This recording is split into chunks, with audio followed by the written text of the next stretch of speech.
এই জিয়াগঞ্জ, জিয়াগঞ্জ, কে আছেন নামেন? জিয়াগঞ্জ এসে গেছে, জিয়াগঞ্জ। কন্ডাক্টরের হাঁক ডাকে আমার ঘুমটা ভেঙে গেল। লাফিয়ে উঠে বললাম, আমি তো নিমতলা নামবো। কি নিমতলা নামবেন? অত ভোস করে ঘুমাচ্ছিলেন কেন? আর আমি তো নিমতলা আসলে হাঁক ডাক দিয়েছিলাম, তখন শোনেননি?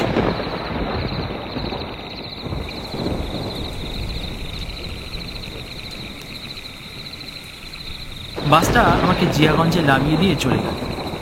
গত দুরাত ঠিক করে ঘুম হয়, তাই কখন যে ঘুম চলে এসেছে বুঝতে পারি। এদিকে তার উপর এখন মুষলধারে বৃষ্টি পড়ছে। বিপদের কি আর অন্ত আছে আমার?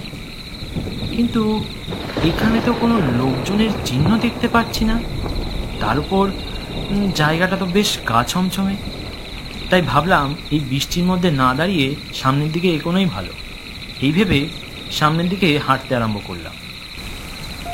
সামনের দিকে হাঁটতে হাঁটতে বিদ্যুৎ ঝলকানিতে দেখলাম সামনে একটা ভ্যান দাঁড়িয়ে আছে। মনে মনে ভাবলাম, যাক, একটা কিছু তো পাওয়া গেল। ভ্যানের কাছে গিয়ে দেখলাম সেটাই কোনো চালক নেই। আশ্চর্য ব্যাপার, এইরকম জনহীন জায়গায় ভ্যান দাঁড় করিয়ে ভ্যান চালক গেল বা কোথায়? তার উপর এই মুষলধারে বৃষ্টি হচ্ছে।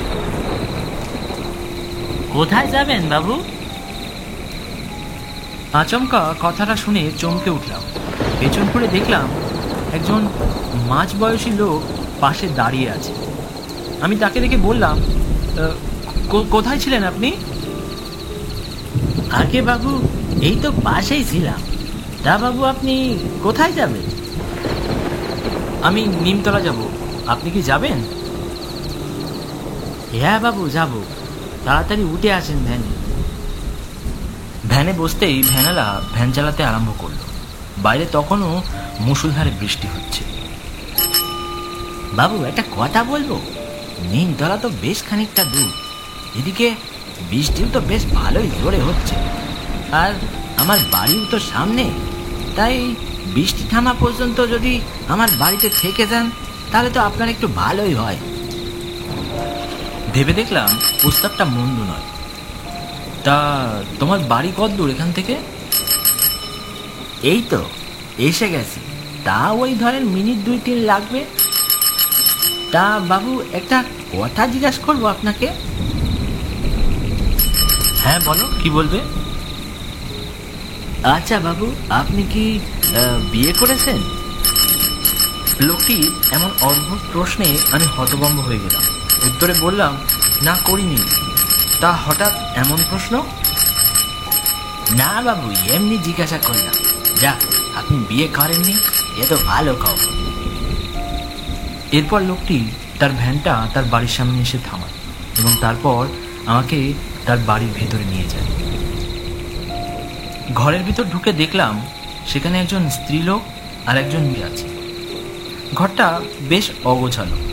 ঘরের ভিতর একটা টেবিলের ওপর একটা মোমবাতি জ্বলছে, যার আলোয় এই ঘরটা আলোকিত হয়েছে।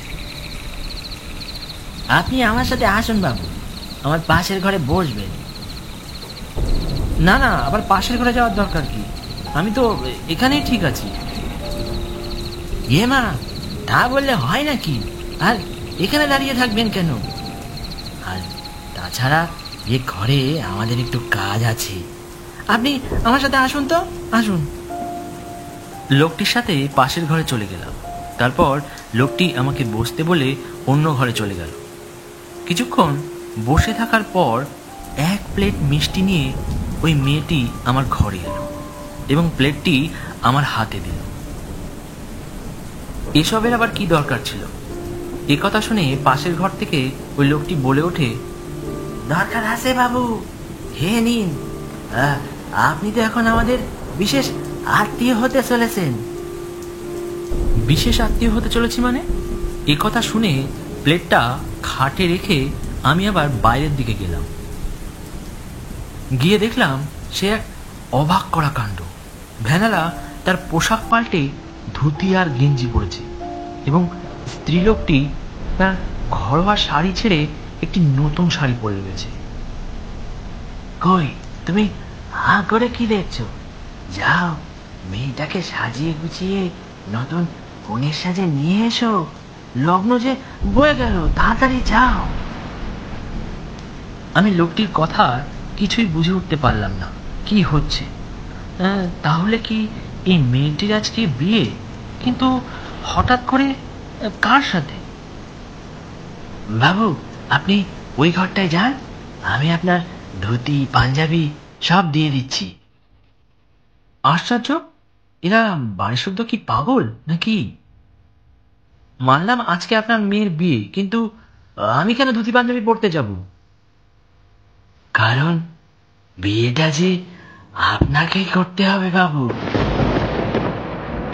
এ কথা শুনে আমি রীতিমতো রেগে গেলাম। রেগে লোকটিকে বললাম, আপনি কি পাগল, না আমাকে পাগল মনে করছে? আমি 1 মিনিট ওখানে থাকবো না, আমি যাচ্ছি। সেদিন তারাও চলে গেছিল, শুধু মনের কটা টাকা কম দিতে পেরেছিলাম বলে। অনেক কাকতি মিনতি করেছিলাম, কিন্তু তারা একবারও শোনেনি। আপনার পায়ে ধরি, এইভাবে বিয়েটা ভেঙে দেবেন না, নইলে যে আমার মেয়েটা লগ্ন ভ্রষ্ট হবে। আপনার পায়ে ধরি বাবু। এ বিয়ে তো আর হবে না। আপনি 10,000 টাকা কম দিয়েছেন, ভেবেছিলেন বুঝতে পারবো না? আর এখানেই তো বোঝা যায় আপনি কত বড় চিটিংবাজ। এমন চিটিংবাজ পরিবারের সাথে আমার ছেলের বিয়ে হবে না। কিরে? এরপর আমার মেয়েটা লগ্ন ভ্রষ্ট হলো। তারপর লজ্জায় ঘৃণায় মেয়েটা গলায় দড়ি দিল, আর তাকে বাঁচাতে আমি আর ওর মা তাকে নিয়ে হসপিটালে যাচ্ছিলাম। কিন্তু ভাগ্যের পরিহাস দেখো, রাস্তায় যেতে গিয়ে একটা লরির সাথে অ্যাক্সিডেন্ট হয়ে আমরা 3 জনাই মারা গেলাম। কি সব যা তা বলছেন? আপনারা 3 জন মারা গেছেন মানে? বিশ্বাস হলো না বাবু? তাহলে এই দেখো। এরপর আমি দেখলাম তাদের 3 জনের সেই ক্ষত বিক্ষত দেহ, 3 জনের সারা গায়ে রক্ত ছিটিয়ে রয়েছে, আর কাটা ছেঁড়ার দাগ। আর মেয়েটি কনের সাজে তার সামনে দাঁড়িয়ে আছে। চলেন বাবু, আমার মেয়েটাকে এবার আপনি বিয়ে করবেন। আপনি যদি বিয়ে না করেন, তাহলে তো আমার মেয়েটা মুক্তি পাবে না, কখনোই মুক্তি পাবে না। বুঝলাম আমার এক্ষুনি এখান থেকে পালানো দরকার, নইলে এই প্রেতাত্মার বিয়ে করার পরিণতি যে কি ভয়ানক হতে পারে তা আমার জানা নেই। তাই ওখানে আর 1 মিনিটও না দাঁড়িয়ে খোলা দরজা দিয়ে বাইরে চলে গেলাম। তো বন্ধুরা, কেমন লাগলো আজকের গল্প? ভালো লাগলে অবশ্যই লাইক কমেন্ট শেয়ার করতে ভুলবেন না। আর হ্যাঁ, আমাদের চ্যানেলে নতুন হলে অবশ্যই চ্যানেলটি সাবস্ক্রাইব করতে ভুলবেন না। ততক্ষণ সবাই ভালো থাকবেন, সুস্থ থাকবেন। নমস্কার।